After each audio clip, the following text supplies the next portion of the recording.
नमस्कार दोस्तों आज का टॉपिक आपने पढ़ लिया होगा, साली के साथ संभोग योग। दोस्तों, इस तरह के वीडियो मैं बनाना नहीं चाहता, पर कुछ लोगों ने मुझे स्पेशली व्हाट्सअप किया है कि गुरुजी इस तरह के कॉम्बिनेशन पे कोई भी वीडियो यूट्यूब पर नहीं है, तो ये कैसे चेक किया जाता है वो ज़रा मुझे एक छोटा सा वीडियो बना के पोस्ट कीजिए आप।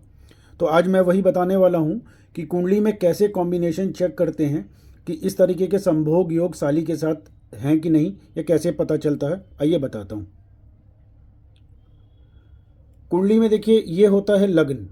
एग्जाम्पल के तौर पे आप समझ लीजिए ये आप हैं, ठीक है, आपके अंदर जो आत्मा है। यहाँ पर ये जो होता है पंचम भाव जो होता है, फिफ्थ हाउस, ये होता है पत्नी की बड़ी बहन का घर। ये हो गई आपकी पत्नी, ये उसकी बड़ी बहन का घर, ठीक, मतलब बड़ी बहन के बारे में। और ये जो होता है ये छोटी बहन के बारे में, मतलब आपकी पत्नी की छोटी बहन यहाँ से देखी जाती है, बड़ी बहन यहाँ से देखी जाती है। तो कुंडली में अगर आपका शारीरिक संबंध अपनी साली से बनेगा, वो कुंडली में क्लियर पता चल जाता है। किस समय बनेगा अभी वो भी बता देता हूँ। यहाँ पर सबसे पहले इसका प्लैनेट देखिए, ये जैसे एग्जाम्पल के तौर पे यहाँ नंबर 10 लिखा हुआ है, तो नंबर 10 इसका स्वामी शनि है और इस घर के अंदर आपकी आत्मा बैठी है। ये देखिए नंबर 6 बुध इसका मालिक है, बुध यहीं पे फिफ्थ हाउस में बैठा है, ठीक। दूसरी चीज़, शुक्र जो है वो रोमांस का प्लैनेट है, आपकी इच्छाओं का कारक का प्लैनेट है। और ये जब भी साथ में बैठ जाता है तो आपके अंदर इस तरह की काम की इच्छा बढ़ जाती है, शारीरिक संबंध बनाने की इच्छा बढ़ जाती है।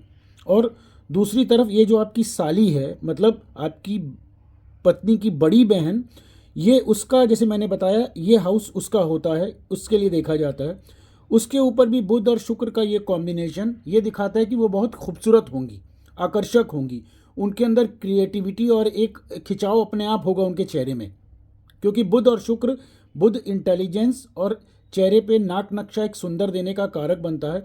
और जब शुक्र उसके साथ में बैठ जाता है तो उसमें और निखार आ जाता है, मतलब एक और तेज़। जैसे बहुत से महिलाएं ऐसी होती हैं या बहुत से पुरुष ऐसे होते हैं जिनके चेहरे में एक अजीब सा अट्रैक्शन होता है, एक खिंचाव होता है, तो वो कॉम्बिनेशन ये प्लैनेट देते हैं।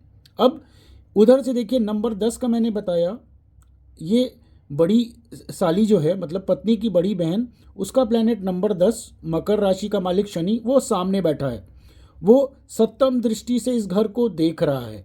बुध शुक्र के ऊपर शनि की भी दृष्टि पड़ रही है। इट मीन्स कि उनका भी झुकाव इस पुरुष की तरफ, जीजा की तरफ रहेगा, ठीक। नैन नक्श सुंदर होना बुध शुक्र और शनि का काम है। शनि बड़ा आकर्षक बनाता है, गालों को, चेहरे को, होठों को बड़ा आकर्षक बनाता है। जब शनि शुक्र को देख ले तो बहुत सी महिलाएं थोड़ी सांवले रंग की भी होती हैं, गेहुए कलर की भी होती हैं, लेकिन बड़ी आकर्षक होती हैं। या पुरुष भी सांवले रंग के, थोड़े काले रंग के भी होंगे, बट बड़े आकर्षक होते हैं, नैन नक्श बड़े शार्प होते हैं।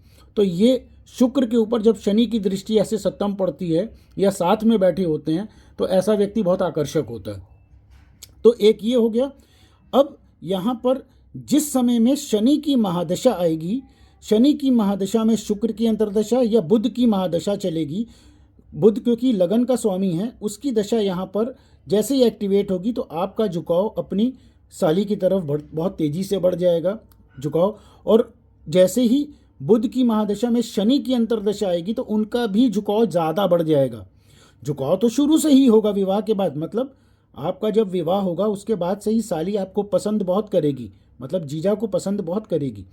पर शारीरिक संबंध तब बनेगा जब इस ये हाउस भी एक्टिवेट हो जाएगा, मतलब साली का हाउस शनि उसका कारक वो भी एक्टिवेट हो गया, ठीक है। और ये आपके सोल का प्लैनेट बुध भी एक्टिवेट हो गया। और शुक्र, बुध में शुक्र आ जाए, बुध में शनि आ जाए, शनि में बुध आ जाए, शनि में शुक्र आ जाए, तो ये सेक्सुअल रिलेशन कन्फर्म बनाता है और आराम से बनता है, कोई समस्या नहीं होती। मतलब साली भी आपके साथ शारीरिक संबंध बनाने को तैयार रहेगी, भले ही वो शादीशुदा हो। मैं फिर से रिपीट करता हूँ, भले ही वो शादीशुदा हो, शादी के बाद भी, बाल बच्चेदार होने के बाद भी वो अपने जीजा के साथ शारीरिक संबंध बनाएगी। तो दोस्तों ये कॉम्बिनेशन होते हैं, ठीक है। इसमें और थोड़ा विस्तार करके और चीज़ बताता हूँ और डिटेल में। यहाँ पर आपकी पत्नी की छोटी बहन का कारक भी मैंने बताया, ठीक है। छोटी बहन का कारक भी, ये देखिए नंबर 2 का मालिक और ये नंबर 7 का मालिक, दोनों का मालिक शुक्र ही है, ठीक है। ये नंबर 2 से भी मैं एक एरो लेकर के आया हूँ शुक्र की तरफ। तो पत्नी की छोटी बहन के साथ भी, अगर छोटी बहन है तो उसके साथ भी शारीरिक संबंध बनेगा, और यहाँ बड़ी बहन के साथ भी शारीरिक संबंध बनेगा। मतलब आप समझ रहे हैं, ये बहुत अजीब सा कॉम्बिनेशन है, पर है, और ये सत्य है। ये ऐसा नहीं कि ये पहली कुंडली में है, मैं अच्छे से जानता हूँ इस परिवार को भी, इस व्यक्ति को भी, और भी ऐसी तमाम कुंडलियाँ आती हैं जिसमें क्लियर पता चलता है कि शारीरिक संबंध बन रहा है, और मुझे अपने मुंह एडमिट किया हुआ है लोगों ने, ठीक है। तो क्योंकि मैं देख लेता हूँ, मुझे 1 मिनट में सारी चीज़ें नज़र में आ जाती हैं। इसमें एक एक ये जो पॉइंट आप देख रहे हैं, ये एक एक प्लैनेट की पावर मुझे पता चल जाती है।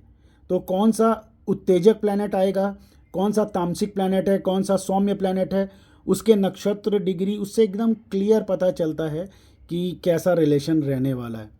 अब यहाँ पर पत्नी का कारक प्लैनेट जो है, क्योंकि यहाँ पर आप, जैसे मैंने एग्जाम्पल बताया था कि अगर आप हैं तो आपकी साली के साथ ऐसे संबंध, तो ये नंबर 6 का मतलब बुध, बुध वाले बहुत प्रैक्टिकल, कैलकुलेटिव और मनी माइंडेड होते हैं, ठीक है। और यहाँ पर पत्नी जस्ट ऑपोजिट देखिए, 12 नंबर मीन का स्वामी गुरु स्वग्रही है। तो जो पत्नी आपको मिली होंगी, मतलब इस व्यक्ति को जो पत्नी मिली है, बड़े सौम्य धार्मिक नेचर की, उनको कोई भी शारीरिक संबंध बनाने में कोई इंटरेस्ट नहीं होगा। इसलिए क्योंकि साली बहुत उत्तेजक यहाँ दिखा रहा हूँ मैं, तो उसने इस मौके का पूरा पूरा लाभ उठा करके शारीरिक संबंध बनाया। तो ये कॉम्बिनेशन ऐसे देखा जाता है, ठीक है दोस्तों। अगर आपको ये वीडियो पसंद आया है, मैं जानता हूँ ये अजीब सा टॉपिक है, पर क्या करूँ, आप ही लोगों की डिमांड है, इसलिए ये बनाता हूँ, ठीक है। तो इस तरह के और जानकारी भरे वीडियो देखना चाहते हैं तो आप मुझे सब्सक्राइब करें, अगर करना चाहें तो, पसंद आए तो लाइक भी कीजिए, और अगर ये चीज़ जानकारी आपको अच्छी लगी हो तो इसको साझा भी करिए, और साथ साथ किस टॉपिक पे आप वीडियो देखना चाहते हैं वो कमेंट में अवश्य लिख करके भेजिए, ताकि मुझे पता चले कि आप किस तरीके का वीडियो, किस टॉपिक पे वीडियो देखना चाहते हैं, ठीक है दोस्तों। आज के लिए इतना ही, फिर मिलते हैं एक नए वीडियो में एक नई जानकारी के साथ में। तब तक के लिए नमस्कार।